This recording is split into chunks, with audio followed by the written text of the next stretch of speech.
ವೀಕ್ಷಕರೆಲ್ಲರಿಗೂ ನಮ್ಮ ವಾಹಿನಿಯ ದೈನಿಕ ರಾಶಿ ಫಲ ವಿಶೇಷ ಕಾರ್ಯಕ್ರಮಕ್ಕೆ ಸ್ವಾಗತ. ಇವತ್ತಿನ ಈ ವಿಡಿಯೋದಲ್ಲಿ ನಾವು ವರ್ಷ 2026 ಮಾರ್ಚ್ ತಿಂಗಳಿನ 27 ಮತ್ತು 28ನೇ ತಾರೀಕಿನ ದಿನಗಳ ಸಿಂಹ ರಾಶಿಯ ದೈನಿಕ ಫಲಗಳನ್ನು ತಿಳಿದುಕೊಳ್ಳಲಿದ್ದು, ಇಲ್ಲಿ ಈ ದಿನಗಳು ಸಿಂಹ ರಾಶಿಯ ಜಾತಕದವರ ಪಾಲಿಗೆ ಹೇಗೆ ಸಾಬೀತಾಗಲಿವೆ ಅನ್ನೋದೆಲ್ಲವನ್ನ ಇಲ್ಲಿ ವಿಸ್ತಾರ ರೂಪದಲ್ಲಿ ತಿಳಿದುಕೊಳ್ಳೋಣ. ವಿಡಿಯೋ ಪ್ರಾರಂಭಿಸುವುದಕ್ಕೂ ಮುನ್ನ ಎಂದಿನಂತೆ ನಮ್ಮ ವಿನಂತಿ ಎಂದರೆ, ನೀವಿನ್ನೂ ನಮ್ಮ ಚಾನೆಲ್ ಸಬ್ಸ್ಕ್ರೈಬ್ ಮಾಡಿಲ್ಲವೆಂದರೆ ಈ ಕೂಡಲೇ ನಮ್ಮ ಚಾನೆಲ್ ಅನ್ನು ಸಬ್ಸ್ಕ್ರೈಬ್ ಮಾಡಿ. ಜೊತೆಗೆ ನಮ್ಮೆಲ್ಲ ವಿಡಿಯೋಗಳ ನಿರಂತರ ಅಪ್ಡೇಟ್ಸ್ಗಳಿಗಾಗಿ ತಪ್ಪದೇ ಪಕ್ಕದ ಬೆಲ್ ಐಕಾನ್ ಬಟನ್ ಕೂಡ ಕ್ಲಿಕ್ ಮಾಡಿ.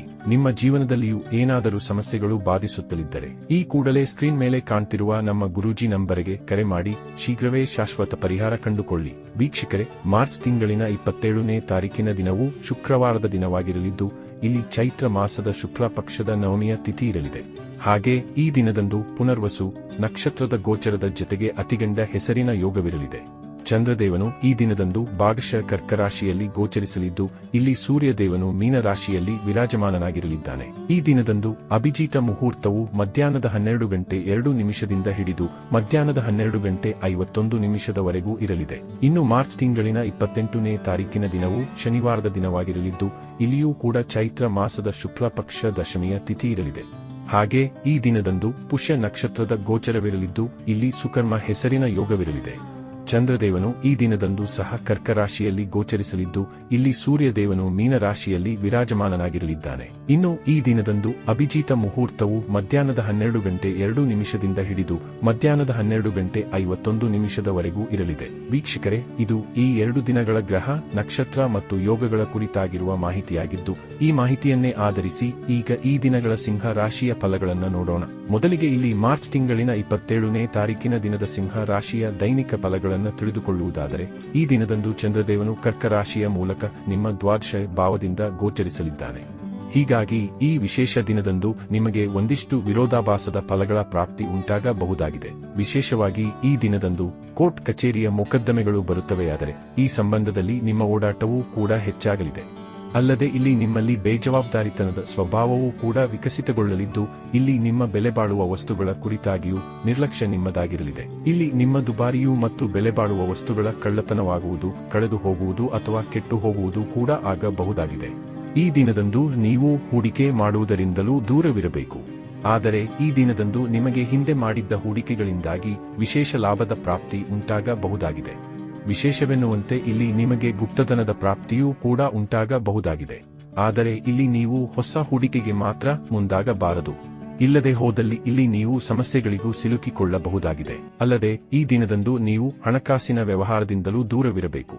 ಇಲ್ಲಿ ನೀವು ಯಾವುದೇ ಕಾರಣಕ್ಕೂ ಸಾಲವನ್ನು ಮಾತ್ರ ಪಡೆದುಕೊಳ್ಳಬಾರದು. ಒಂದೊಮ್ಮೆ ಈ ದಿನದಂದು ನೀವು ಸಾಲವನ್ನ ಪಡೆದುಕೊಳ್ಳುತ್ತಿರಾದರೆ ಆ ಸಾಲವನ್ನ ಮರುಪಾವತಿ ಮಾಡುವಲ್ಲಿಯೂ ನಿಮಗೆ ಸಾಕಷ್ಟು ಸಮಸ್ಯೆಗಳು ಎದುರಾಗಲಿವೆ. ಜೊತೆಗೆ ಈ ದಿನದಂದು ಹೊಸ ವಾಹನ ಖರೀದಿ ಸಂಬಂಧ ನಿರ್ಣಯ ಕೈಗೊಳ್ಳುವುದು ಅಥವಾ ಭೂಮಿ ಸಂಬಂಧ ನಿರ್ಣಯ ಕೈಗೊಳ್ಳುವುದು ಖಂಡಿತ ಮಾಡಬಾರದು. ಇಲ್ಲಿ ನಿಮ್ಮ ಪರಿವಾರ ಜನರ ಆರೋಗ್ಯ ಸಂಬಂಧಿಯೂ ನಿಮ್ಮ ಓಡಾಟ ಮತ್ತು ಸಮಸ್ಯೆಗಳು ಕಂಡುಬರಲಿವೆ. ಇನ್ನು ಇದರ ನಂತರದಲ್ಲಿ ಮಾರ್ಚ್ ತಿಂಗಳಿನ 28ನೇ ತಾರೀಕಿನ ದಿನದ ಸಿಂಹ ರಾಶಿಯ ದೈನಿಕ ಫಲಗಳ ಕುರಿತಾಗಿ ತಿಳಿದುಕೊಳ್ಳುವುದಾದರೆ, ಈ ದಿನದಂದು ಕೂಡ ಚಂದ್ರದೇವನು ನಿಮ್ಮ ದ್ವಾದಶ ಭಾವದಲ್ಲಿಯೇ ಗೋಚರಿಸಲಿದ್ದು, ಇಲ್ಲಿಯೂ ಕೂಡ ಚಂದ್ರದೇವನು ಪೀಡಿತ ಅವಸ್ಥೆಯಲ್ಲಿ ಕಂಡುಬರಲಿದ್ದಾನೆ. ಹೀಗಾಗಿ ಇಲ್ಲಿ ಸಮಸ್ಯೆಗಳು ನಿಮ್ಮನ್ನು ಸುತ್ತುವರಿಯಬಹುದಾಗಿದ್ದು, ಹೀಗಾಗಿ ಇಲ್ಲಿ ನೀವು ಸಾಕಷ್ಟು ಎಚ್ಚರಿಕೆಯ ಪೂರ್ವಕ ಈ ಸಮಯವನ್ನ ವ್ಯತೀತ ಮಾಡಬೇಕು. ಈ ವಿಶೇಷ ಸಮಯದಲ್ಲಿ ನಿಮ್ಮ ಸ್ವಭಾವದಲ್ಲಿ ಪರಿವರ್ತನೆ ಉಂಟಾಗಲಿದ್ದು, ಕ್ರೋಧದಲ್ಲಿಯೂ ವೃದ್ಧಿ ಕಂಡುಬರಲಿದೆ. ಇಲ್ಲಿ ನಿಮ್ಮ ವಾಣಿಯಲ್ಲಿ ಕಠೋರತೆ ಇರಲಿದ್ದು, ಹೀಗಾಗಿ ಇಲ್ಲಿ ನೀವು ಮಾತನಾಡುವಾಗ ಕಟು ವಚನ ಬಳಕೆ ಮಾಡಬಾರದು. ಇಲ್ಲಿ ಏನೇ ಮಾತನಾಡಿದರೂ ಅಳೆದು ತೂಗಿಯೇ ಮಾತನಾಡಬೇಕು. ಇಲ್ಲಿ ನಿಮಗೆ ಸಾಧ್ಯವಾಗುವುದಾದರೆ ಖಂಡಿತ ಏಕಾಂತದಲ್ಲಿರಬಹುದಾಗಿದೆ. ವಿಶೇಷವಾಗಿ ಈ ದಿನದಂದು ನೀವು ವಾದವಿವಾದಗಳು, ಜಗಳ ಕದನದ ಸ್ಥಿತಿಯಿಂದ ಅಂತರವನ್ನ ಕಾಯ್ದುಕೊಳ್ಳಬೇಕು. ಅದರಲ್ಲೂ ಈ ದಿನದಂದು ನೀವು ಬೇರೆಯವರ ವಿವಾದಗಳಲ್ಲಿ ಮೂಗು ತೂರಿಸಲು ಹೋಗಲೇಬಾರದು.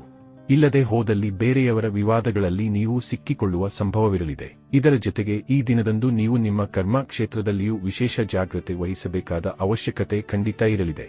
ಇಲ್ಲಿ ನೀವು ನಿಮ್ಮ ಬೇಜವಾಬ್ದಾರಿತನವನ್ನು ತ್ಯಾಗ ಮಾಡಬೇಕು. ಇಲ್ಲಿ ನಿಮ್ಮ ಬೆಲೆ ಬಾಳುವ ವಸ್ತುಗಳು ಕಳೆದು ಹೋಗುವುದು, ಕಳ್ಳತನವಾಗುವುದು ಅಥವಾ ಕೆಟ್ಟು ಹೋಗುವುದು ಆಗಬಹುದಾಗಿದ್ದು, ಈ ಸಂಬಂಧವೂ ಎಚ್ಚರಿಕೆ ಹೊಂದಿರಬೇಕು. ಈ ದಿನದಂದು ನೀವು ಹಣಕಾಸಿನ ಲೇವಾದೇವಿಯ ವಿಷಯದಲ್ಲಿಯೂ ಬೇಜವಾಬ್ದಾರಿತನ ತೋರಬಹುದಾಗಿದ್ದು, ಇಲ್ಲಿಯೂ ಜಾಗ್ರತೆ ಅವಶ್ಯಕವಾಗಿರಲಿದೆ. ಇಲ್ಲಿ ನಿಮ್ಮ ಮಿತ್ರರೂ ಕೂಡ ಶತ್ರುಗಳಾಗಿ ಪರಿವರ್ತನೆಗೊಳ್ಳಬಹುದಾಗಿದ್ದು, ಇಲ್ಲಿ ಶತ್ರುಗಳಿಂದಾಗಿ ಒಂದಿಷ್ಟು ಸಂಕಷ್ಟಗಳು ಕೂಡ ನಿರ್ಮಾಣಗೊಳ್ಳಬಹುದಾಗಿವೆ.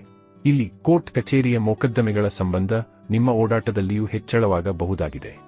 ಒಟ್ಟಾರೆಯಾಗಿ ಇಲ್ಲಿ ಈ 2 ದಿನಗಳು ನಿಮ್ಮ ಪಾಲಿಗೆ ಒಂದಿಷ್ಟು ವಿರೋಧಾಭಾಸದಿಂದ ಕೂಡಿರಲಿದ್ದು, ಇಲ್ಲಿ ಜಾಗ್ರತೆಯ ಪೂರ್ವಕ ನಿಮ್ಮ ದಿನಚರಿಯನ್ನು ಸರಿದೂಗಿಸಿಕೊಂಡು ಮುನ್ನಡೆಯಬೇಕು. ವೀಕ್ಷಕರೇ, ಇದು ಈ 2 ದಿನಗಳ ಸಿಂಹ ರಾಶಿಯ ದೈನಿಕ ಫಲಗಳ ಸಂಪೂರ್ಣ ಮಾಹಿತಿ. ಈ ಮಾಹಿತಿ ನಿಮಗೆ ಇಷ್ಟವಾದರೆ ವಿಡಿಯೋವನ್ನು ಲೈಕ್ ಮತ್ತು ಶೇರ್ ಮಾಡಿ.